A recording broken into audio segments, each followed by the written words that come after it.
Good morning, Southwest Florida, and welcome to the American Tradesman Show with my guest, Juan Silva from American Electrical, and Brian Prevette from Prevette Plumbing, and his brother, Gerald Prevette. Good morning, fellas. Good morning. Well, we're halfway through January. It already feels like we're already into a new year, right, Brian? Oh, yeah. I'm starting to get nervous. I mean, I'm already seeing 6 months before I even get there.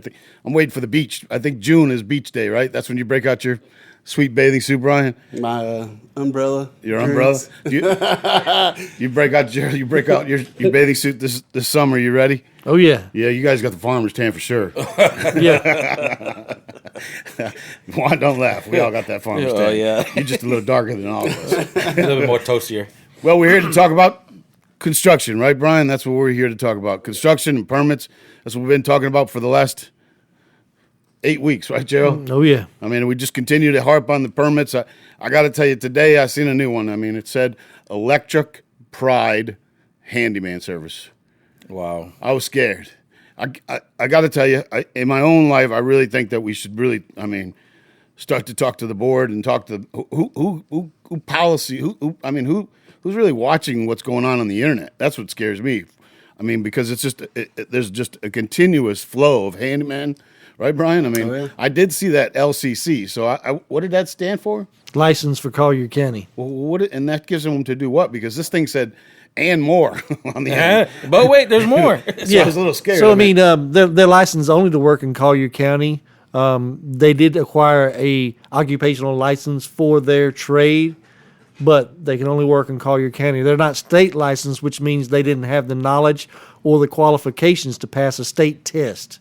But does that mean they still have to take a license in that trade? They have to take that test? Well, they're not qualified at a state level. That means they either didn't know enough about their own trade to get qualified, or for whatever reason they could not get the state qualifications, which is very, very scary, because you want somebody who is going to be state qualified, because if they're only licensed in Collier County, that means all they had to do is go up there and provide an occupational license for their trade and their license. I think I'm going to have to really call the county and understand that license, because this said painting, drywall, and more. I'm not sure what more would be, but to me, Brian, that sounds like it's probably a whole new remodel. It did say remodels. It did say renovations, but that sounds like me, Brian. That's something's. I would really like to look into that LCC. I could see if it had on attached, On attached? Yeah. I think that probably would work. Yeah, moron. More. I had to think a minute, man. Oh, my God. Gerald, I see early. smoke coming out of your ears. Gerald's like, what's that one, Brian? What does that mean, Brian? If he's opening his mouth, you got 420? if he's opening his mouth, you got to wonder what's coming out. Yeah. Oh, yeah, definitely. We have to scare it up. But today we're going to talk a little bit about commercial service, right, Juan? Yeah, commercial service, commercial lighting. Commercial lighting. Everything is going to LED. We just finishing up on the house that we got out in the gate, and I got to tell you, I think I got 6 lighting jobs out of that little lighting with LED in the front of the house. Yeah, it was a project. So that's a good thing the general contractor knows electrical. Maybe. So Juan, tell us about what you wanted to talk about for the service on the commercial side. Well, something I ran into today, I had a client call us out. It's for a senior living, and they were having issues with their lighting. And the issues they're having is when the building was designed, like I said, it's for senior living. They didn't have any timers or switching for majority of the lighting in this building, so it's on 24/7. No photocells? No, interior lighting, the corridors. Oh, interior. Yeah, the corridors. The dining area. So as I'm walking this building with the maintenance guy, he's showing me all of the issues, and what I was really surprised was, he showed me 48 Reese's cans. I would say at least half of them are out in the dining room area. And he's like, hey, the building's only 3 years old. What? Yeah. Is And it I'm LED? like, LED. So I asked him, I was like, I find it very odd that they're out already and it being 3 years old. And he's like, well, the truth be told is I have not found one switch that turns these lights off. And I'm like, really? I feel like that sometimes when I'm looking in the bathroom. Leave the lights off. Hey, Alex, you know what I feel. Alex, you understand what I'm talking about, right? I can't find a switch anywhere for the bathroom light. I almost fall in the toilet before it happens. Yeah, so So I'm walking through everything, trying to find a switching form, trying to get some idea of the plans and whatnot, see what I can do for them, as in separating the lighting, because typical applications like that, where you want some lighting throughout the night, on our side, our field, we call those night lights, Or security lights. security lights. We leave those on 24/7. So as I was explaining that to him, I said, we take select few lights, and we leave those constantly on. That way you have the general lighting you're looking for. But at the same time, we switch off and put a timer for the remaining lights. That way you're not burning that much electricity, but also not killing the life of the lamp. So, as you know, most LEDs either have a 50,000 hour, lifespan, and when they find the hours for these LEDs, they generally test them at 3 hours per day. Well, if you're running this thing 24 hours a day, they burned them out quick. Yeah, that definitely. I got to say, nowadays, even 3 years ago, commercial codes from requirements for efficiency, energy efficiency. One of the things that commercial required is that you'd had to have some type of aux sensors, obviously in the bathrooms. Yes. I mean, and then in the same breath, you had to have some kind of aux sensors completely for the showroom. So if you remember in the courtrooms and in some of the areas of Collier County buildings, we had to set up aux sensors throughout the units so that if the unit wasn't occupied, the lights would shut off. Exactly. That's what you could probably do from an instant. You could actually put separate lights on aux sensors and the rest could stay 24/7, or even put those on timers at night. Exactly. So, I'll through the conversating with, the maintenance guy, trying to get an idea of what the hours of operation are. He said, hey, they're here by 7 a.m. in the morning. They're usually taking a nap by 1, which I found pretty nice. Brian, you ever seen a nap at 1? Not at the stoplight. No. I'm talking about I'm talking about personally at 1 o'clock. Not 1 in the morning. It's been a long time. A nap. I take a couple naps at the stoplights. What about you, Gerald? Do you take the nap? No naps at the stoplight? No naps at the stoplight. Okay, no way. I do it when I hear the horn. So I take a nap and then beep, and then I'm running. No intended naps. No intended naps. So, so basically in a nutshell, what I'm trying to get across is we can help with that. We would come in and consult on how we can make the lighting better for you, give you tips and ideas, either putting timers, aux sensors, as Anthony said, looking at the hours of operation that's going to best fit the situation that you're running into. But at the other point of this is actually to recommend a reputable manufacturer that's going to give you an awesome warranty. So if this issue was to arise, you would not have an issue of having to replace X amount of lights. Yeah, I gotta say, enough to say, and I know in the plumbing world we run into this. You have a manufacturer that looks like that product that's the real product, but it isn't the product, right? Not to say Kohler would give you something that American Standard would have, but in the same thing with LED right now, we run into millions, and I mean millions, right, bro? There's thousands out there of LED fixtures. Today myself, I was in Home Depot, and I'm looking for ribbon lighting. And when I'm looking for it, it doesn't have any set control of color. It just says bright or super bright, or I'm not sure if I was bright enough to buy it. Well, that's where it gets confusing, because here's the kicker. From one manufacturer that they call it bright white, maybe a totally different color temperature from another manufacturer, their version of bright white or soft white. I think, in the new construction world, we run into the situation of making sure that all the colors are the same color, so it doesn't look like it's different on different. And a lot of people will go to Home Depot and buy the under-counter lights, and then next thing you know, the contractor gave them some rope lighting on the top, and they got They got an under-counter that's white, and the rope lights on the top is orange, right? Exactly. So what ends up happening there is, you'll have different manufacturers. There's no governing board, basically. We have a color temperature that's rated through Kelvin, right? So standard would be 20. Is that a guy that works for Brian, or is that? No, I thought a guy say that worked Calvin? For, no, Kelvin. Oh, I know that guy. I knew a Calvin. I knew a Calvin too. That's the thing. So basically, in a nutshell, you have standard Kelvin colors: 27K, 30K, 35, 40, and so on and so forth. I don't want to stop you. I want the audience to understand it. from a standpoint of Kelvins, it's a color, temperature, and a scale. Yes. Right? Yes, and in the exactly. scale, it starts at 2,700, right? You go warmer, but basically starts at 27. Yeah. 2,700 we've found over the years is kind of close to incandescent par lamps, right? Yes, what we grew up with. Back And in those the day. old school bulbs that are up there, they sometimes even match fluorescent, right? Yes. So the old school would be in the 27K range. Yes. And then from 27K, and I want to slow down a little bit, you go up most likely to 3,000. We'll go out to that. You're still warm at 3,000. But that color starts to change from really orange, or not orange, but a hint, into the white. Yeah, so you start getting now. I'm going to say hues, a small hint of hue of blue, but that's when you start going into more of a whiter color. When you go from 35 and above, you start getting the white light.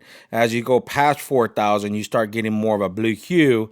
As 5,000, 6,000, which is a very bright white light. That's almost like the parking lot lights. Exactly, commercial lighting. Right. I mean, and Brian, I don't want you to get this confused with hue or Calvin, but hue is just a hue of color, right? Yes. One, and Calvin is Calvin. I got that. Gerald, I think we lost Gerald altogether. I don't have to worry about it. I'm colorblind. There we go. So every color is the same color, right? Everything looks white or everything looks black. You see shades, but you don't see the colors exactly for what I they gotta are. tell you, boy, that's probably the best way to be, right? Yeah. Well, I wanted the audience to understand that 27 to a 3,000 is basically what we see in the normal houses from old school types. Yeah, so to matching colors. Yes, you do have the very, very slim select few that like the 27. We call it amber light, because it's more of an orange light. And then you go into more of a warm color, which is going to be the 3000, which is, it's warm, it's white, it's a perfect middle. And that's what we recommend here at American Electrical.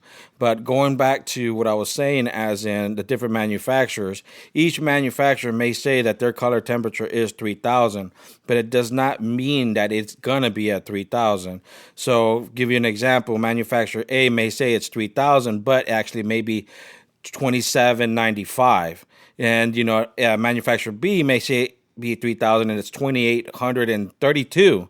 So that little bit of variance there will change the color of the light. That's why it's very important that you have manufacturers that you can work with that are very similar to one another. And the manufacturers that using Kistler and Kichler. and not to say it, but again, we go back from the audience understanding of 2,700 Kelvins to 3,000 Kelvins, and it's about what we use normally, correct? Yes. Anytime I get into a parking lot light, we're going to use commercial, we're going to probably be at 5,000 Kelvins. We're going to be at 5,000. So it gives the brighter look. And LED is a bug resistance. People don't maybe not understand, but back in the day, we had what was called high pressure sodium, right? Yes. HPS. And those high pressure sodiums used to be in a parking lot, and you would use orange lighting, right? That was the orange lighting, yes. Now with LED, we get much better brightness on a parking lot with a 5,000 Kelvins in the parking lot. Yes, and actually what's kind of surprising now is I'm starting, and I could speak of Lee County, but I'm starting to see in Lee County now, they're retrofitting their parking lot lights, or street lights, I should say, to more of a warmer color now, not 5,000. It's very possible, not to say how close it is to the beach, Yeah. but a lot of times it's got to do with the amber color of, Yep. the turtle season and all Yep. that. We get into the problems with turtle season. The Calvins, I think people, get, and really, in the educational wise, I was standing in front of Home Depot today, and I'm looking my own self at the ribbon lighting, and I hear a lady next to me going, which one do we get? So I spent 10 minutes explaining LED lighting and ribbon lighting, and I want the audience to understand a little bit about LED lighting, because one of the biggest things that we see is American-made LEDs. Yes. And then not to be, any ethnical, but Chinese and Japanese and Hong Kong. Yeah. We have thousands of LEDs manufactured overseas, then shipped over here, because this is a diode we're talking about, right? Yes. So anything in the American world, we pay a little bit more money for American product. Yep. But in the Oriental world, they pay a lot less for those diodes. What reasoning, I have no idea, but it's about the diodes. And those diodes are set up in LED. I'm kind of giving a little class on it, but those diodes are set up in the LED fixtures, and they could be manufactured from Thailand to Hong Kong to Japan to United States. We tend to use, obviously, American products, and in the American products, they match basically what we used to use back in the day. And what ends up happening is, when you get a, I'm just gonna say off-brand, manufactured. What it just says light on it. That's polite. Yeah, I was just gonna say off-brand. Well, I mean, there's so many It's like manufacturers. Wheaties. It out just there. says light. Yeah. So it may just say LED light by me. By me, yeah. So the problem is just the way it was manufactured and put together. There's a lot of technology behind it when it comes to LED. It's not as simple as a filament and a vacuum glass tube like a light bulb. In the process of soldering, in the process of the copper they use, and the connections, the quality of chip. Thermal fins. Thermal fins are the biggest part of Yeah, it. I mean, not to say it, heat but sinks. the thermal fittings on the sides of a LED bulb. If the audience wants to understand, flip the bulb over on the LED, right? Yeah. And you'll see fins coming off of them. Fins could be made of plastic, Yes. right? Or they could be made of cast aluminum, right? Yes. Or they could be made of joint. I mean, it could be a hard soldered piece. A lot of the American products are aluminum, right? They're aluminum. And not to say it, they have a thermal fin that allow heat. And when I say heat, a lot of people probably have been under the assumption that LED gives off no heat, right? Yeah, that's a misconception. Is the LED gives out no, how should I say, radiant heat outward where the light is hitting you, but it gives a heat backward where where it's mounted to its aluminum, to where it dissipates from there. From the heat thermal fins, what Yes. that does is, if the audience remembers the old school dimmers on the wall, some of those dimmers used to be surface mounted onto the wall, and you would see those thermal fins. Yes. And that was to keep the heat from heating up the dimmers. I mean, everybody's understood the concept of touching the dimmer and feeling it be warm, right? Yep. And when you feel the dimmer being warm, you think that it's going to catch on fire.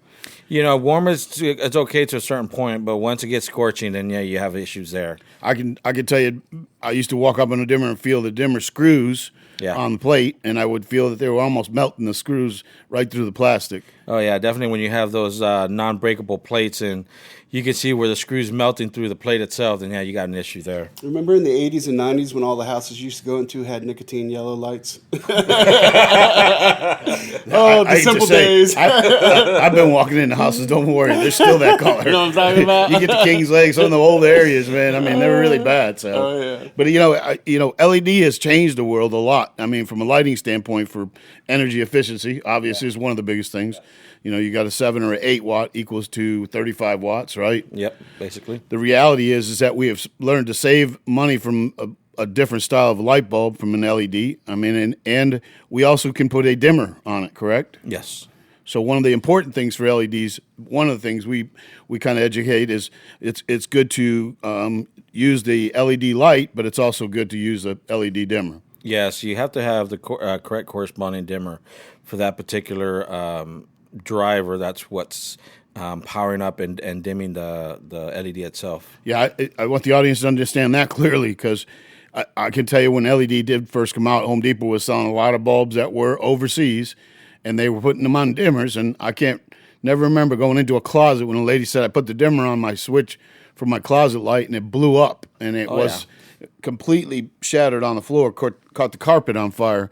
So is it a smart idea to find something that's universal, if anything, but Lutron, obviously one? Yeah, that's the reason why we kind of stick to Lutron. Lutron were the innovators, and Lutron came out with the first, C.L Diva dimmer, which is CFL, complex fluorescent. That's what the CFL is, LED, and incandescent dimmer. So you have one dimmer that does it all. Yeah, that made life a lot easier for us electricians when they said, what kind of lights you got in the closet? And next thing you know, you show up and it's a non-fluorescent light. Yeah, exactly. Brian's case was a pull chain. The light in the closet. Light in the closet, what's that? Give me a pull chain. I'll get that one out. Well, some of this we just talked about was an LED and how we control a lot of the lighting through dimmers and what the bulb is really kind of made to be. I mean, like I said, American made is definitely the way to go. I mean, if the audience needed to get a hold of American Electrical, you guys could take care of that for them? Yeah, so give us a call at 239-353-4389 or take a look at our website, which is www.americanelectricalservice.net. American, I like that. American. That's a good one. Well, Brian, I mean, I wanted to come around. We've been talking about some remodels and kitchens and you and Gerald and talking about the mold. Remember that? Remember yeah. that phase? I had to get that right. B and K. That's right. Water restoration. Yep. And mold remediation, right? No? No, but it was a good try. Go ahead. Tell me what it is, there, Gerald. It's B&K Water Extraction and Mold Services. Services. There's a services. I don't want to get remediation on there. Services. Well, talk to us, Gerald. Tell us what you got going on this week. All right, so this week we're going to talk about cast iron. That is a not so friendly subject here in South Florida. Wait, can I be a lawyer for this one? Or? Should I step up a little bit or what? Should you? What's his name? Anthony and Anthony. Call Anthony and Anthony. I'll set you up. Go ahead, Gerald. So we're getting a lot of calls about cast iron. People are coming back, to visit, and they're finding out that, within their condo or house, that they're having issues with it. The biggest thing I want to relate to the audience about cast iron is if you're in a cast iron home, of course, if you're in a condo, you don't care about the pipes, but if your home does have cast iron, if you're in, say, the Naples Park area, the old Naples area where you still have cast iron under your building, your biggest threat is going to be sandy wipes and feminine products. We just had that happen. Person had issue backed up. We get there, we cable the line, and we find a whole bunch of feminine products in there. And like I said, those are going to get caught on cast iron, especially people who don't have a regular maintenance plan. And that's key if you have a cast iron in your home, is to have a regular maintenance plan at least once a year for us to come in and jet that line, because what that's going to do is clear out any of the residual flakes that are going to be hanging off the cast iron on the inside. Those are going to catch papers, sandy wipes, anything that goes down the line. It's going to catch those, and it's going to hang them up, and it's going to hold them. If you get that cleaned regularly, you run less risk of having a severe backup or having severe problems, because what also happens is sometimes in the turns and bends of those cast iron lines, when the flakes do break off from something going down the line, you're going to end up with a stockpile right there in the corner, and that's what we're running into in one of the condos we're at. Is running into a big stack of those cast iron flakes are sitting there, and it's blocking the kitchen sink. Well, of course, that cast iron line's in a block wall, so you're limited on options of how you can repair this and try to move forward. And if it does not have a regular maintenance program on these cast iron lines, you're going to find that you're going to run into big trouble when you do have an issue. And it's, a lot of times if it's PVC, it's a quick, simple flush it and go. Sometimes with cast iron, that's not the case. And if it gets too bad deterioration, a lot of these cast lines, you run the risk of a collapse of a cast line. If that happens, then you do have, a full project, ahead of you. So if you do not keep up with them and keep a full maintenance program going with them, they'll really come back and bite you hard. And that's something that you really need to stay on top of. I would imagine, not to say it, but the condos on the beach has got to be a lot of black, there's got to be a black iron, a lot of it, right? There is. The condos have got to be full of it. I don't know what housing, but I'm sure back in the day would be North Naples, Naples Park. Correct. Probably up in Fort Myers, South Fort Myers. Yeah, all of Fort Myers are probably, I would say, the older part of South Fort Myers, and probably down there's a lot of black iron. I can't. Creech area. Creech Road. I can't imagine that. A lot of these haven't collapsed by now. Not some of them. If you think about back on the south end of 41 on like where the site gas station down in those areas where that was all septic tanks at one time. Then the city went, or the county went through there and ran, right? That's right. They ran all the lines in there. So I got to say, they got to be able to, you said something just now. It's smart to probably have your line drained, right? So every year. Especially if I was in a condo, I would have to say that I would want my unit just flushed, because how many times does somebody really come in there and flush the toilets and run the showers? With condos, they're a lot worse because they are vacant for parts of the year. Right. If you're running constant water through the cast iron, you run the less of a risk of an actual buildup in the line due to the flakes. But once it dries and oxidation takes in on the interior lining of that cast iron, you run a bigger risk then, because what's going to happen is you're going to come back and you're going to have all these flakes and all these little pocks all over the inside of that thing, and it's going to catch everything, and you're going to run a bigger risk. For any of the HOAs, anybody who's listening in the maintenance area, give us a call. We can come out there. We can run this right before season hits, run through and jet these lines, clear them, so you're not sitting there with after-hours calls or major expenses for this. If it's multiple buildings, we can run these at a good rate, and you don't end up with backup calls and large amounts of money for clearing a main line. Even the smaller, companies that, they may have like 3 or 4 rental properties in town, and they rent them out one season. So they're constantly having a change every week.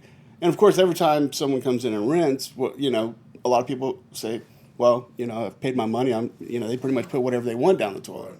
Yeah, so, I got to say, over at Privet, you guys don't fret. Call Privet. Well, one of the things you guys can do is that, give group rates if somebody had multiple families, right? Or maybe a condo. Or Yeah, so you have rental you guys can properties, anything like that. give them a group rates on some of this stuff so that you give them that. And just so we're all on the same thing, we do give to the veteran side of it, and we're part of the veterans community, and we give veterans discounts, first responders. If you're a teacher or if you're Indian chief, right, Brian? We will work with you. We will work with you. We have a way to finance too. One of the things we talked about in the past is financing some of the things. So give us a call. Don't fret. Call Privet. Juan, what's the what over there? Give us a call over here at American Electrical, 239-353-4389. The kind of service. Yeah, the kind of service that built America. You like that, Brian, don't you? Oh, yeah. You do. The kind of service that built America. Well, Joe, let's go back on the black iron. I wanted to kind of touch base because the condos are one thing, and I know people are coming back, right, Brian? This is what we're seeing now on the phones, right? So we're getting hit by it. Yeah, and we're getting a lot of calls about that, and also cracked cast iron stacks. That's a big thing over time, especially with any of your cast iron that gets hot water. So that's a big thing with hot and cold water mixing in the same cast iron stack. We'll always have a tendency to crack those stack pipes, and that's a big issue. That's a big issue. How do you fix that when it's a stack? What's the event on that? I'm an electrician, so what's a stack? A stack. Pancakes. I know what a short stack is. This is breakfast time. I know we're getting hungry out there, but pancakes, not a high. Go ahead. So a stack pipe is essentially the main drain line that's going to be associated with several floors of units. So where everybody, say if their vanities tie into the wall, there's going to be one central drain line where the 3rd, 4th, 5th, 6th, whatever floor ties into this central stack that goes all the way to the bottom, 90s up underneath the slab and runs out the building. And so that stack pipe is going to service each one of those units going up. So every one of those vanities are going to tie into one. Every one of those toilets are going to tie into one. And that's what they call as a stack pipe. So that's a central drain that runs the length up of the building. I'll tell you another thing. A lot of times, if you have an older home and you think you have cast iron, if you think you're getting those large cockroaches 2-3 inches long, and everyone says, "Oh, they're palmetto bugs. It's common down here." Probably 75% of the time, that pipe in the wall is cracked, and there are thousands of roaches in your sewer systems. And they seem to be heavier in the cast iron lines, and they're just running in and out of the pipes in your walls. So you're telling me they got a condo inside of a condo? Yeah. That's right. And that's also something we can check. That's a scary thing because not to say, I know what you're talking about. Back in the day when I worked for a plumbing, electric, and air conditioning company, we used to use fish tapes. They'd send electricians up to clean the stacks out. They were like, just go run a fish tape down, see if it's happening. And a lot of times we pull out everything. Out, yeah. Not to say it, but everything came out of there. Plus, with the cracks, all the roaches get in the walls, and everyone knows, cockroach dust from them dying and stuff, decomposing. There's a lot of health issues. And the smell that comes from it once they do, yeah. Yeah, and we can check for that as well. So if you feel that maybe you have that issue, you can give us a call. We can come out. We have means of testing for that, and we can tell you exactly where your issues is. We can pinpoint it to pretty much an exact location by testing that. And if it is a bad crack, we actually have some video and pictures where rats have been able to get out of the pipe. Because some of these pipes have, rats they've got holes. Right. And it's a stack. It's not like it's running water. Right. Yeah, I got to say, let me kind of reiterate that, Brian, from an audience standpoint. If you have a home, one of the things over at Privet Plumbing is that they have the capabilities to obviously camera, right? Correct. And you could see if there's a break in the line, so that would tell you. But in the second breath, we're talking about what can into the pipe, right, Brian? and then what could probably come out of that pipe in your walls. So it can't be just. I mean, it was funny for a long time when I was a kid. I used to tell my mother, "There's a rat in the wall. There's a rat in the wall. There's a rat in the wall," and she used to think I was crazy. And It's just one big cockroach. and eventually that rat died because he got stuck in the wall, couldn't get out. But needless to say, we cut the hole and found the rat, and he was dead in there. But what you're saying is basically the same issues that we could run into. Nothing worse than pulling the thermal camera out, shooting it against the wall, and the wife seeing a rat inside the wall. Wow. That's a game changer right there, folks. Trust me. Yeah, that's more than a game changer. That's maybe a game runner. Yeah. Right? But We'll get the pepper gun. it's understandable because if you got a home that's 40, 50 years old, which is probably what we're talking about, right? I mean, not to say even older. I've been downtown, I mean, in Old Naples, even in Port Royal, where the homes are still those small cracker homes, and they assume just to leave the old plumbing in them and think nothing's wrong because it's flushing the toilet and it's going out the drain. But a lot of those homes, I mean, you just said it. I mean, black iron, I mean, rust a lot. You could have some kind of animal just picking at it, and eventually get through the hole. Anyways, I mean, look what the rats do. I mean, right? I mean, we see it everywhere, even like Royal Harbor.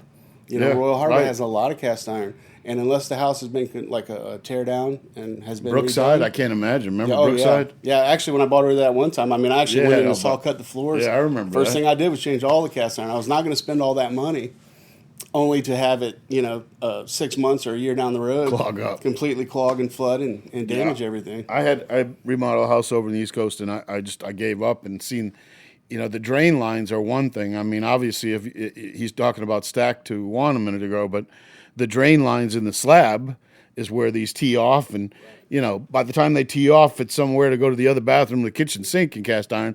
That's probably right underneath the slab. I mean, right? Oh, yeah. I mean, think about it. I mean, it's one thing to be coming out of the wall or going out to the main sewer, but it's probably rotted down into the tub.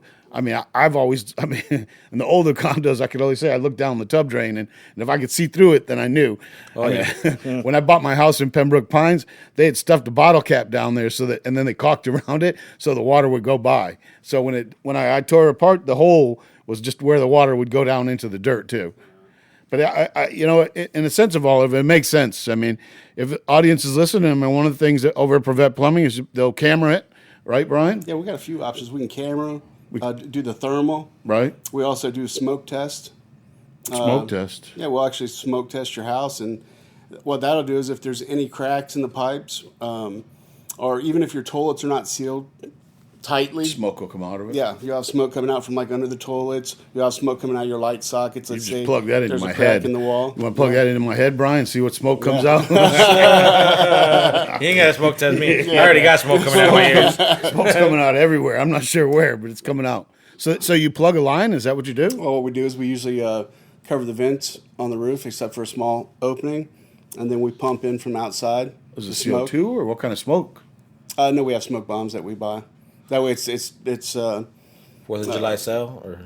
well, no, those are cherry bombs. Those are M80s. Don't throw an M80 down. The ones we use they're not. They're not- They don't put off don't- a smell, an odor. They're not going to stain anything. But they're just they're So usually you throw the smoke bomb down the top of the. No, we actually have a device that we put the smoke bomb in, and we let it start smoking, and then we pump it into the line, into your clean out, like your sewer line in front of the house. We pump it up into your house and it blows through, and then what it does is it's wanting to pump up, and it'll go out of your vents through your roof. However, we have those kind of capped off, except for these small openings.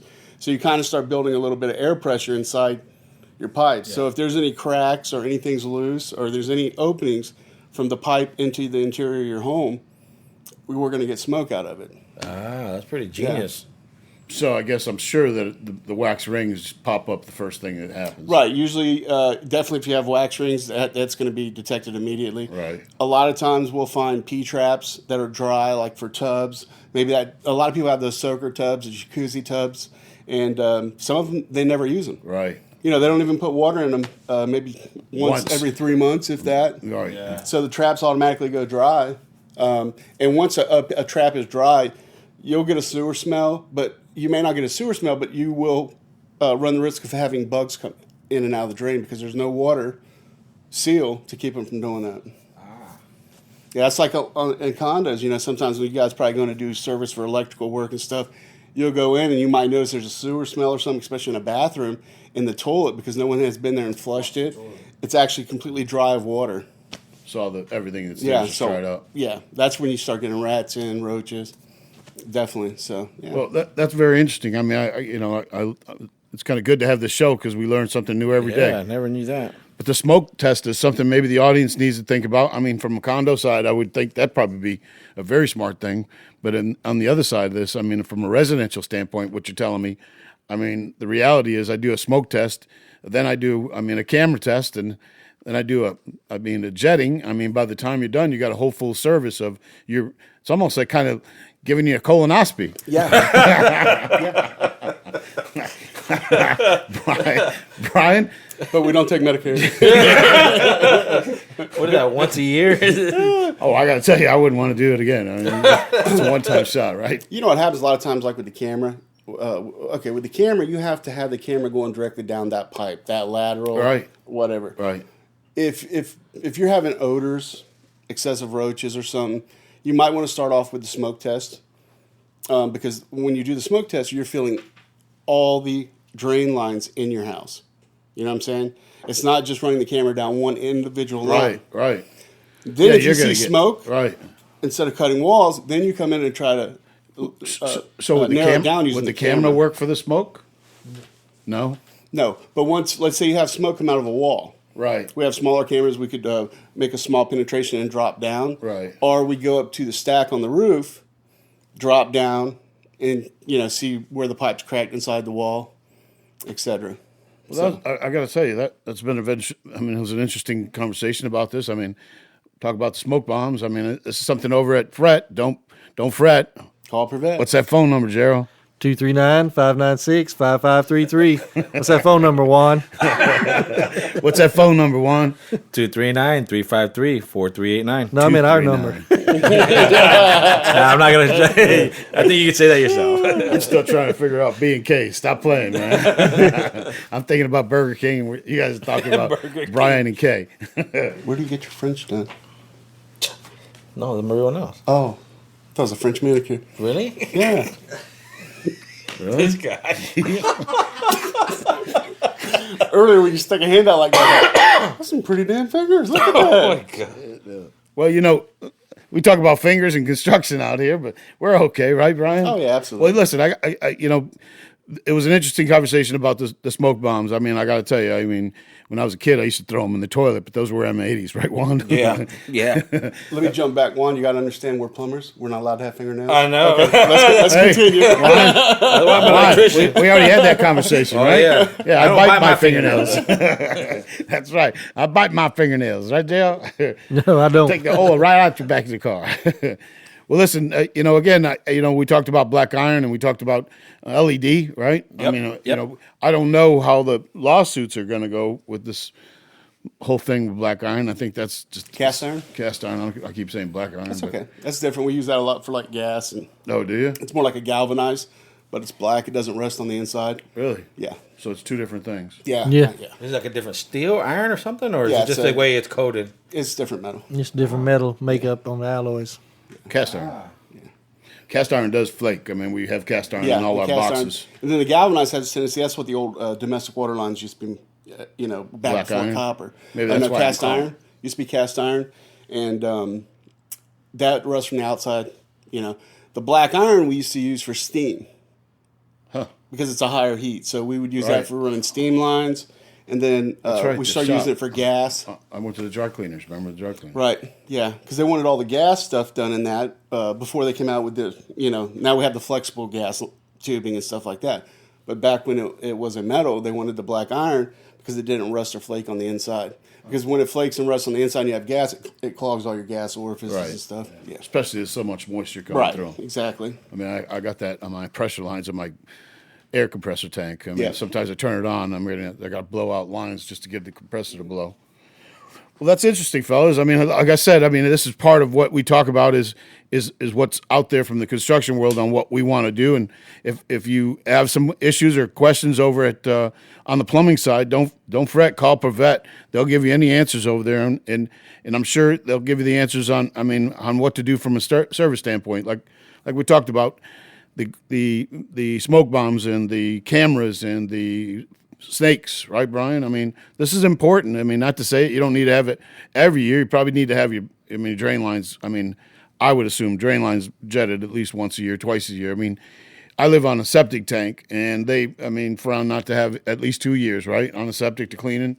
So I would suggest anybody to get if they had a septic tank, to get, the drain lines, shot up a couple of times, right, Gerald? Oh yeah. We need to clean them out, just like that colonoscopy. Yeah. Oh. Best thing on a septic tank is have your septic tank company coordinate with your plumber, have them come out there, have them suck the tank dry, and then run the jetter up into the house and pull all the buildup Back out. from the house out to the grease trap in there. At the same time, the septic tank guy's there, and then he'll pull all the cakes and flakes and everything you just pulled out, and he'll suck it out of your tank and remove it, and then you're good for a few more years. Well, that's interesting. I gotta say, I out there in the audience, if you have any questions for me, I would appreciate an email, right, Gerald? The email, you know that email address, Gerald? Yeah. What is it? AC at theamericantrades.com. That's AC at theamericantradesman.com. Did I say that right? Nope. No, trades.com. Yeah. I can't even get that right. You know, you were talking about those photo cells in like that building and stuff with the lights. I worked in a lab 2 weeks ago up in Fort Myers, Saturday and Sunday, about 14 hours each day. And the lab was set up to where you had this huge lab, and then over on the side were a couple of offices. Well, there were no switches. Everything was motion. Yeah. Here's That's code. here's the problem. We were in there working in these two other rooms. Shut off 5 minutes Yeah, later. every 15 minutes, and we're down in like a 5-foot pit, under the concrete. Just The going lights off would and go going off. off. I'd have to send a guy up. He'd have to go walk around the lab. That's the problem that the installer did. Because Yeah. what happens with aux sensors is it depends on just an aux sensor, meaning occupancy sensor, meaning if a motion walked by. You really want something then intuitant, which would be sound, heat, which would be body, and then motion, right, Juan? Yeah, you want something that's going to get infrared and ultrasonic as well. That way, so what ends up happening a lot of times is, as nowadays we have to be energy wise when we do new commercial buildings, and they're requiring for us to put motion sensors or aux sensors in cubicles. That way, receptacles shut off and lamps shut off, fixtures shut off. That's in that cubicle. The problem is that if a person's in there and they're not moving and all they're doing is typing, well, you got to have a real sensitive, aux sensor. Your typical off the wall at a big box store is not going to cut it for you. So you're going to need something that's going to be, IR, infrared, and you're going to need something that's ultrasonic as well. That way it can hear the tapping of that keyboard. It knows that someone So is we're there. understanding ultrasonic or intuitant. It's the sound of something walking by or sound of somebody hand pecking on the keyboard. Mm-hmm. So if the audience understands, intuitant is the sound. Motion would be motion, and then the heat of a body. Yes. So you want that all three of those characters on the aux sensor that you buy. We also like to sometimes when you have the cubicles have a divider between the two, and a lot of times we can put an aux sensor on the ceiling, right? Yes. So that does just not only the one that's in the wall, because I've been a lot of times where a guy's in the toilet room, right? Yeah, the biggest thing right there. What? The toilet, Guy with what in the where? the guy goes to the toilet and he's got an aux sensor. He's all happy when he walks in. He's happy when he walks in. He's but reading the book that he's in there doing something, right, You Gerald? mean Facebook? He's probably reading something on there. Facebook nowadays, right? There's no papers and newspapers. And all of a sudden they'd say, it just clicks off on me, right? Yep. And that then happens. we're sitting there telling him, well, get off the toilet. Get off the toilet. That's how you secure the job to make a move faster, Brian. You just give him one sensor and the Or you rest say, we know. We're watching you on the camera. it's a bathroom. You just have to do a quick duck walk. That's a bathroom, man. That's a scary one there. But there's a sensor that would, intuitively obviously talk to each other, right? Yeah, so we can do a lot of these sensors are wireless. So we can do an in-wall switch that'll communicate with a ceiling-mounted sensor to make sure that we cover the area that we're looking for. So as for the occupancy sensors, you want to make sure that you're selecting the correct one for the application. But also Lutron makes aux sensors / vacancy sensors. What's the difference? So your occupancy sensor is going to turn on and time out as you walk in. It'll read you, turn on, and as you walk out and there's no more action in that room, it'll time out on whatever setting. Your vacancy sensor, on the other hand, you would have to walk in, turn it on. It will read you the whole time that you're there, and then as you walk out, it will time out. So those are good for kids, That way, as they come in and whatnot, and they physically have to turn on the light, and then as they walk out, or good for closets or whatever the case may be, you can switch it over to a vacancy. One of the things that you said just now from aux sensors, a lot of times now in the new homes, I use aux sensors for the closets. Yes. And if you are at home and you have a switch sitting next to your closet, a lot of people go fishing for that closet switch. And one of the things we now have done is bypass the switch and put the aux sensor in the ceiling. Yeah, we can put an aux sensor in the ceiling. Actually, you can actually go as far, Anthony, as putting an aux sensor that has a dimming capability to it too as well. Can you tell it to dim? Or is that Alexa? I haven't got that far yet. Alexa, dim my closet. In Brian's case, brighten it up, right, Brian? Yeah. You know what used to be one of my favorite features out of the house was at my gate. I used to have it so if a car drove up my driveway, It rings. Yeah, it would do a ring inside. You guys do that stuff I still too? can. I got you. Nice. I got you. You need one of those? Oh yeah, absolutely. All right. Yeah, definitely. It'll flush the toilet too if you. All broke it. right. At least I know someone's coming up the drive. I heard them flushing. Right? That'd be a good one. I like that. That means you got to get out the pot. Stop looking at Facebook. Get off of it. Well, the aux sensors, in the motion sensors and the LEDs of the world, has been becoming some of the things that we retrofit completely in a home.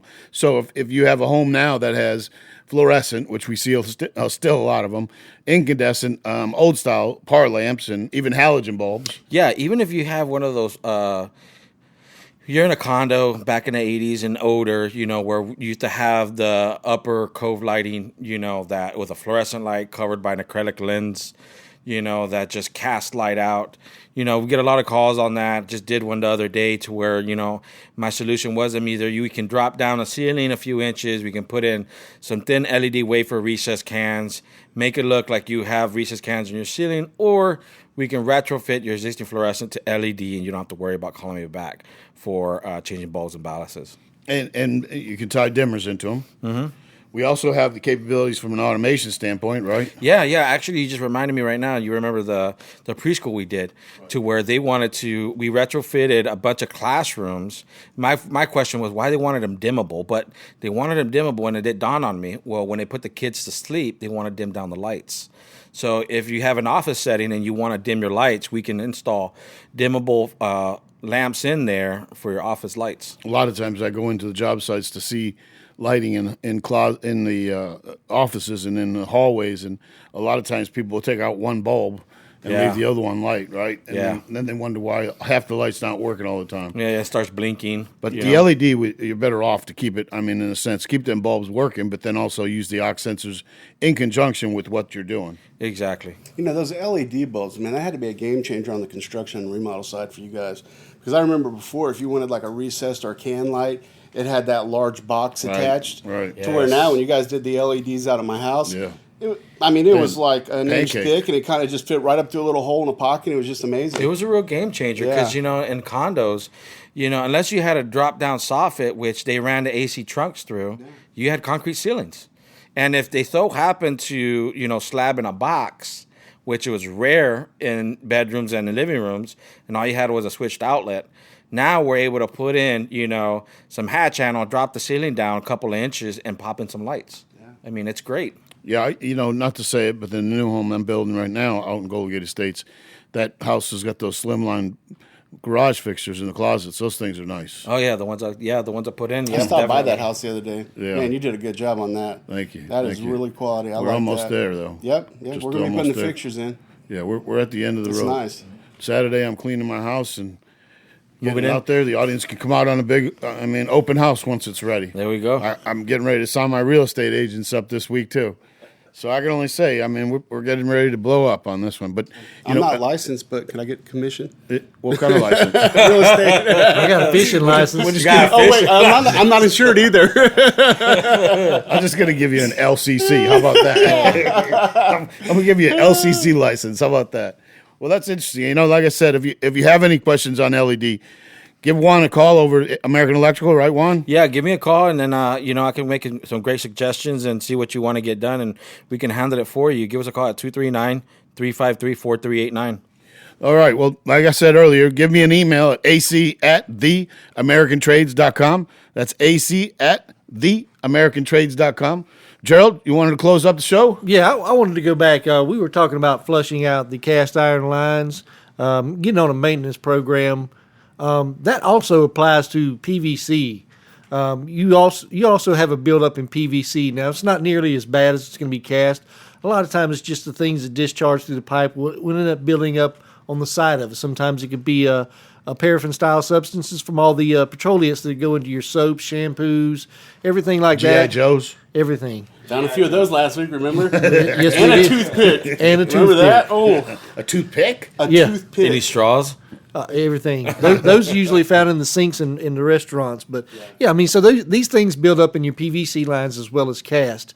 Getting a regular maintenance program of those will also help to keep from having an emergency backup, because nobody wants to have to clean up anything that comes and rises up in the tub that comes from a sewer line. And that's the worst feeling ever, is to have to go through and you have 3 different tubs in your home and every one of them needs cleaning Yeah. out. You just said it. Or worse You're yet, standing in the shower and it backs up. or worse yet, a lot of times what happens is the pressure pushes back and it's going to leak out around your wax ring in your toilet, so that covers your whole bathroom floor in wastewater. Nobody ever wants that. So call us, get a regular maintenance program going. We can come out once a year, whether you have cast or PVC, and we can jet those lines. And what it's going to do is break down all that buildup and send it down the line. And you guys would be amazed at how much you actually have built up inside of your lines. So, like I said, if you're interested in it, give us a call. We'll come out and give you an estimate on what it costs. Don't fret. Call Prevet. That's That's right. 239-596-5533. All right. Well, listen, we're going to close this up. We're going to get the shout outs, right, Juan? I mean, Yes, sir. No, I know you got a shout out to somebody today. Yeah, I want to give a shout out to Irrigation Innovators LLC. They did a great job on sprinklers installation at my home, and if you need someone, give them a ring. All right. Well, if you got to, you call Juan on that over at American Electrical, right? Yep, at 239-353-4389. And what's that website, Juan? www.americanelectricalservice.net. All right. Gerald, what's your website over there? It's going to be PrevetPlumbing.com. PrevetPlumbing.com. That's a lot shorter than American Electrical Service, huh? Yeah. Yeah, That's a little short bit and sweet. shorter. Yeah. Short and sweet. We Yeah. all short and sweet, ain't we? yeah. Somewhere along the line. I want to give a shout out to John and Jimmy over there at Prima Builders. If you have anything in mind, give them a call. Prima Builders. I mean, I think I did talk to them over there, didn't I, Brian? Yeah, probably spoke with Jacob. That's right. I talked to a few of those guys. Those are good guys over there. So give them a call. You got any contracting issues, all right? All right. Well, we're going to close up the show. Want to thank everybody, and God bless out there, and Semper Fi. Hoorah!